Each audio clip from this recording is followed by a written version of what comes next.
Mwili ya kwanza imetolewa vizuri, tukapata kwanza ni mwanaume, tukatoa. Then tulikuwa na spoti zingine, tulikuwa tunaona tu inzi pale juu kidogo, lakini hatunge suspect kuna watu. So ya pili tumepata chini ya kando ya river, wanachimba kwa ukuta ya kamto, wanaingiza hapo ndani. Tumepata mtu wa pili pale mbele ya hiyo stream, mbele yake tumepata mtu wa tatu pale.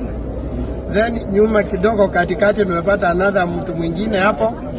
Huyo waine tumetoa kwanza ni Rasta, super Rasta, ni wanaume. Wote wakiwa waine ni wanaume. Ile ya maajabu kabisa ni hao watu wote hakuna mtu ako na nguo. Hakuna mtu ako na nguo zake.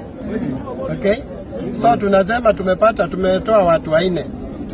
Na wote ni wanaume. Ukiangalia si watu wazee sana.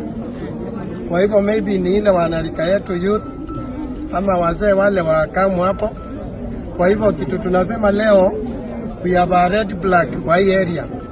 Na ni kitu ya kuhuzunisha sana kama hapa kwetu Mwingi unaweza kuwa na mili ya watu zaidi ya watatu, that is watu waine. Na tunakumbuka 2 weeks ago ama 3 weeks kuna mili ingine iliyokotwa pale chini. Lakini hii ya leo ni ajabu sana, wamezikwa vizuri na